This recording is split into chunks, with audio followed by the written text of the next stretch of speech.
Sebelumnya, Wali Kota Jakarta Utara Rustam Effendi mengundurkan diri dari jabatannya. Rustam mengaku mengundurkan diri setelah dinilai tidak berkinerja baik oleh Gubernur DKI Jakarta Basuki Cahayapurnama.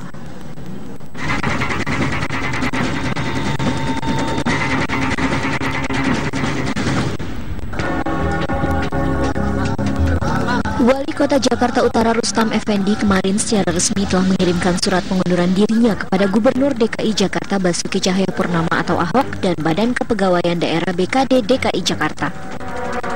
Rustam mengaku pengunduran dirinya terkait dengan kinerjanya yang dinilai buruk oleh atasannya, Gubernur DKI Jakarta. Gubernur DKI Jakarta Basuki Cahayapurnama pun membenarkan mundurnya Wali Kota Jakarta Utara Rustam Effendi dan tidak menampik adanya perbedaan prinsip antara dirinya dengan Rustam. Menanggapi mundurnya Rustam Effendi, Wakil Gubernur DKI Jakarta Jarod Saiful Hidayat menghargai keputusan pengunduran diri itu. Jarod menilai selama ini Rustam memiliki kinerja yang cukup baik. Kalau penilaian pribadi kalau menurut saya masih oke lah, gitu kan. Itu kan relatif, jadi ada ukuran-ukurannya lah, ya, ukuran-ukuran supaya jelas, gitu, ya. Kita kan tidak bisa mendorong minta anak buah supaya bekerja sempurna semuanya beres seperti kata saya. Pasti kan ada kelemahan, ya. Itu dengan kelemahan-kelemahan itu harus juga temannya.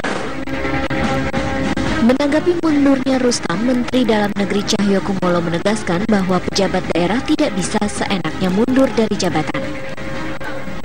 Pejabat daerah tidak bisa mundur dengan seenaknya. Harus ada alasan yang tepat. Ya, kecuali dia sakit, kecuali dia berhalangan tetap, dan dia boleh mengajukan mundur.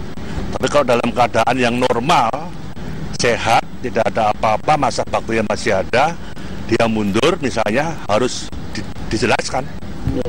Walaupun itu hak otonomi khusus DKI.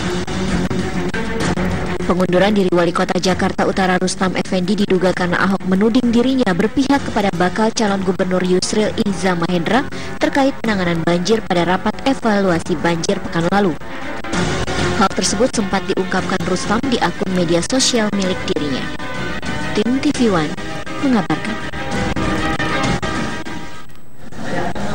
Ya, kabar selanjutnya, hari ini Nazarudin kembali hadir dalam persidangan di Gedung Tipikor Jakarta. Dalam sidang kali ini, Nazarudin memberikan keterangan seputar kasus Wisma Atlet. Dan untuk mengetahui dirium oleh petugas selama 3 jam.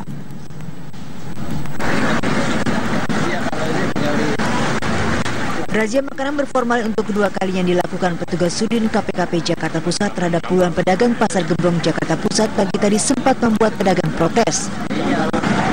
Pasalnya sebelumnya Pasar Gembrong telah dilakukan razia.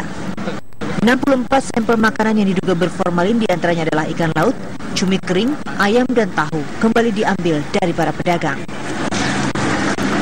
Kembalinya razia makanan pangan ini dilakukan di Pasar Gembrong karena dalam razia makanan sebelumnya petugas Sudin KPKP Jakarta Pusat menemukan daging ayam dan tahu berformalin di pasar ini.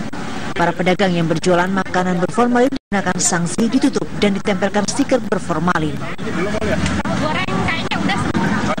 Jadi ini pemeriksaan rutin kita ya, ini udah putaran kita yang kedua kali dan hasil pemeriksaan yang keempat kali gitu. Dan pada hari ini kita ngambil 64 sampel. Dari 64 sampel itu ternyata hasilnya di Pasar Gembrong ini negatif.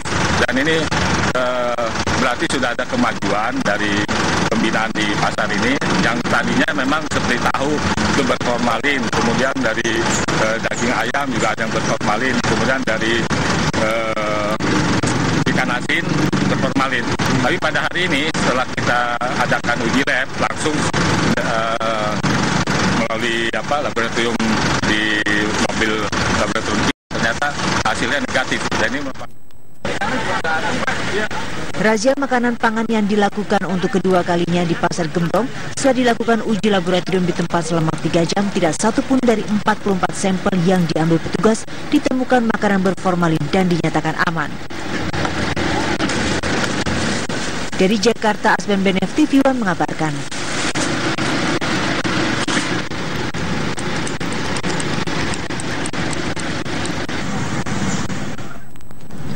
Ya, kita beralih Mogok kerja ribuan buruh pabrik di Jombang, Jawa Timur terus berlangsung. Buruh tetap pada pendiriannya menolak PHK massal yang dilakukan pihak perusahaan. Aksi mogok kerja yang dilakukan buruh pabrik PT Sejahtera Usaha Bersama di Desa Diwek, Jember, Jawa Timur ini nyaris berbuntut keributan. Beruntung polisi yang berjaga bisa meredam emosi buruh. Buruh akhirnya mendesak adanya perundingan antara perwakilan buruh dengan manajemen pabrik. Tuntutan buruh masih seperti mogok kerja pada hari pertama, yaitu menolak PHK massal dan meminta agar 43 buruh kontrak yang telah di-PHK dipekerjakan kembali. Saat ini masih ada 990 buruh kontrak lain yang juga terancam PHK dalam waktu dekat.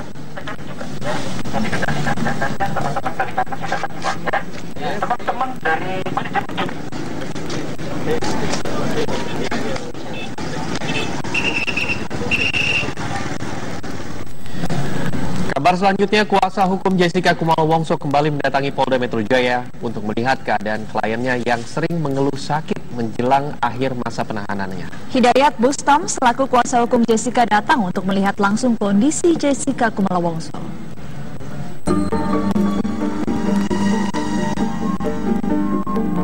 Semakin hari kondisi Jessica semakin tertekan. Ia sering mengeluh sakit karena ingin segera keluar dari tahanan. Kondisi tersebut dijelaskan oleh Hidayat Bustam selaku kuasa hukum Jessica. Masa penahanan Jessica akan habis pada tanggal 28 mendatang dan polisi masih memiliki sisa waktu 30 hari untuk melengkapi berkas jika nanti Kejaksaan Tinggi kembali melimpahkan berkas perkara Jessica ke Polda Metro Jaya. Ya, jadi pagi ini saya datang kemarin menjemput Jessica, ya kan, melihat keadaannya bagaimana. Kabarnya Jessica sakit, berat badannya semakin menurun. Kalau berat badannya menurun itu pasti, ya kan, dalam kondisi yang sangat stres, ya, memikirkan dengan dari hari demi hari sampai bulan-bulan ini, ya kan, Jessica juga belum bisa dikeluarkan. Hidayat menjelaskan selesai waktu 120 hari kliennya harus langsung dibebaskan. Jika masih diperpanjang, pihaknya akan segera mengambil tindakan tegas, salah satunya menuntut pihak kepolisian atas dugaan melanggar hak asasi manusia. Dari Jakarta, Ruli Rulianti, Anggada Agung TV One mengabarkan. Sementara itu, Kepala Bidang Kedokteran dan Kesehatan Polda Metro Jaya, Kombes Pol